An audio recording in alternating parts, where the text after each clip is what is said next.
First tip is to stay in the raids longer. Staying in the raids longer allows you to kill more scavs, which in return obviously means you get more experience. I did say in my early wipe guide video that shorter raids are just fine, and that is true. If you find something you need for a quest, by all means leave and secure that item. But if you think about it, that is what most players are going to do. Leave as soon as they find their quest item. Now this wouldn't apply to every single raid, of course, but if you do not have anything of crazy value on you, instead of going straight to the extract, take a small detour and hit the common spots for scavs. That being said, you gain experience in Tarkov from literally everything. Search a cabinet, experience. Fix a fracture, experience. Drink a can of Coke, experience. You get the idea. So if you stay in the raids longer, you will perform more of those actions. This is very situational, of course, so use your best judgment. Sometimes it might be worth staying in the raid extra 5 minutes just to see if you can eliminate a few more scavs. But before I tell you how to maximize your experience gained from the raids, I want to remind you that as soon as you log into Tarkov for the first time, you will have a defective wall in your hideout. That thing eats up 3% of your in-raid experience until you mop the floors, and eventually you have to fix the whole thing unless you want to mop the floors until the end of times.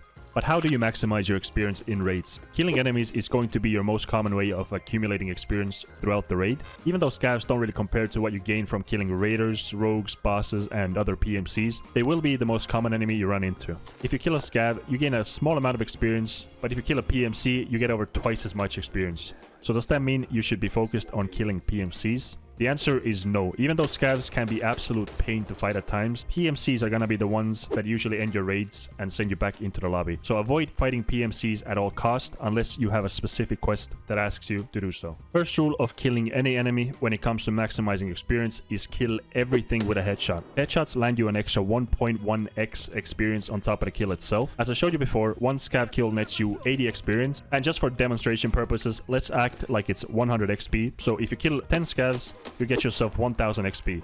But if you kill every single one of those scavs with a headshot, that is an extra 1100 experience on top of it. So that is 2100 experience instead of the regular 1000 just because you killed them with a headshot. This same rule applies to killing scav bosses as well. Reshala gives you 2500 experience for the kill, but killing him with a headshot gives you an extra 2750 experience on top of it. But obviously fighting bosses is slightly different, so just play to survive against them. But you can stretch that experience gained from your kills even further. If you go up to a body and search it, you gain experience based on the gear they have or what kind of items they have in their pockets. This can be as low as 50 experience up to 250. Also, dragging their items and gear into your backpack gives you some extra experience as well. You can do that and then instantly drop the items if you don't want them. I personally cannot always be bothered to do that, but it is good to know regardless. And also, you do not have to comb through their pockets and rigs at all. Just go to their body, press search, and you can leave immediately if you want to. You will get the initial search experience anyway, and that's what I generally do if the experience gained is less than, let's say, 150. If it is over, then I might try and search their pockets for some good loot.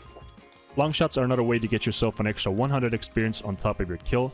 I'm not actually sure what is exactly considered long range, but my guess is if it is around 100 meters, you will be getting that bonus. And eating and drinking is another way to hoard up some valuable experience. As we all know, once you become hungry or dehydrated, you receive a damage penalty and you stop regenerating stamina. So every single time you find a consumable and you have no plans to take it out, drink it or eat it right there, or bring it with you as you might need it later. Basically, my point is to eat and drink as often as possible. This also levels up your metabolism. So if you're in the raid, let's say for 20-30 minutes, that is easily another 300 experience gained just by eating and drinking. That really adds up over the course of multiple raids. And now to the most important part of the video, always focus on surviving. Whatever experience you gain during the raid is increased by 30% just by surviving. So if you manage to get yourself 10,000 experience in a raid, as soon as you survive an extract, that 10,000 is turned into 13,000. Obviously, you shouldn't expect to get 10,000 experience every single raid, but you get the idea.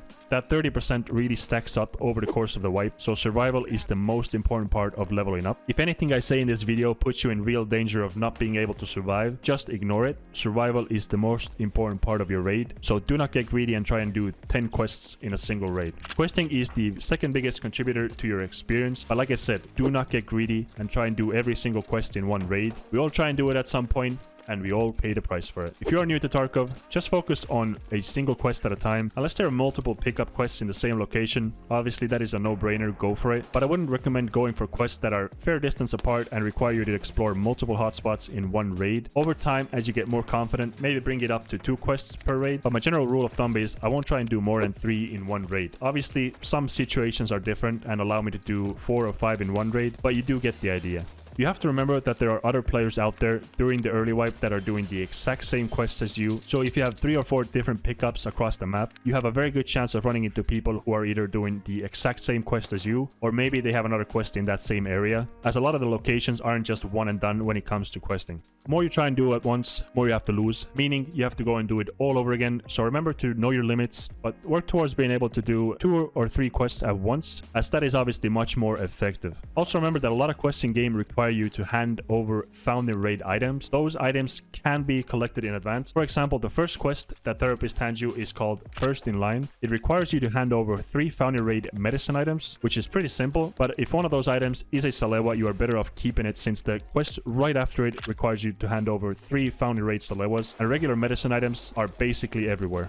Here's an image that has every single item on it that you need to find in raid for every single trader. I will link it in the description. You do not have to memorize everything, obviously. Just glance over it, take a mental note, and maybe something will stick and you will remember to hold on to it instead of just selling it. Also, keep in mind that the items shown in the image are in order, so ones at the top you will need before the ones at the bottom. But don't stress about it too much. There is always something that I forget to collect in advance, and most likely you will as well. Also note that the items grayed out do not have to be found in raid, so if you find some keys or an MRE for example, you can throw it into your secure container, and even if you die, you will be able to hand it over or use it for the quest later. Doing this can boost your levels really fast, as sometimes you can hand in 4 or 5 quests in a row just because you remember to pick up a certain amount of items. I highly recommend buying yourself a Lucky Scav jump box from Therapist level 1 and just store a bunch of items in there. I know it can be tempting to just sell everything for money and have a nice fat stack of cash, but that is not the optimal way to play, or to level up I should say. Rubles are very easy to obtain, but that is not always the case for specific quest items. For example, so far in my 4,000 hours, I have never been able to obtain all 4 fuel conditioners in advance for the Blood of War Part 2.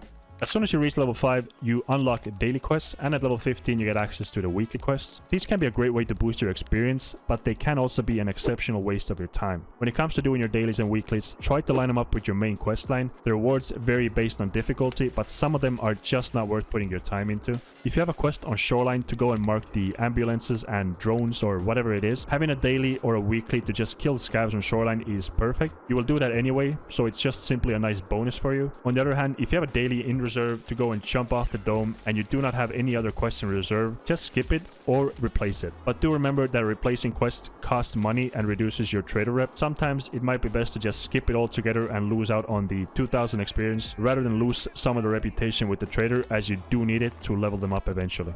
Also, I highly recommend against replacing your weeklies until you have reached max traders. Even if that quest doesn't line up with what you're currently doing, you do have 7 days to complete it. So unless it's something extremely stupid like kill Killa 10 times, you most likely will be able to complete it within a week. That being said, always check the rewards. There can be some really good items that you would need for some of your quests. I always look for a tank battery as a reward for my dailies or weeklies, but something like a flash drive, if you still need them for a quest, or maybe even a LEDX if you're super lucky, can make it worth your while. Also, as soon as you reach level 46, the amount of experience from dailies and weeklies goes up drastically, and that includes the rewards as well. They will become much more rewarding. Not really relevant for the early game, but still good to know. At some point you will end up dying no matter what. In that case, Therapist is kind enough to fix us right up for a fee. I think it is free up until level 5, but instead of taking up on Therapist's offer, go into your stash and use one of your medkits and do it yourself. Every single point of health healed results in 1 experience, and then heavy bleeds and fractures are a boost on top of that. It does not sound like much, but it really adds up over the course of multiple deaths. I'm not saying that you should do this from day 1 of the wipe until the very last day, because I know I won't, but it is a great way to cheese some extra experience out of the early levels. I personally have a grizzly or 2 that I start the wipe with. I just use that until I run out, but every single first aid kit works. The cheeses, car med kits, IFAKs, whatever heals works in this case. Also, make sure you build the library in your hideout as soon as possible. It gives you 15% extra experience for every single raid, no matter if you survive or not. It is crucial to get it done as soon as possible, since that 15% once again stacks up over the course of multiple raids, so sooner you get it running, the better. That about should cover it. In case I did miss something, feel free to let me know in the comments. Other than that, thank you for watching, and have a great wipe, my friends.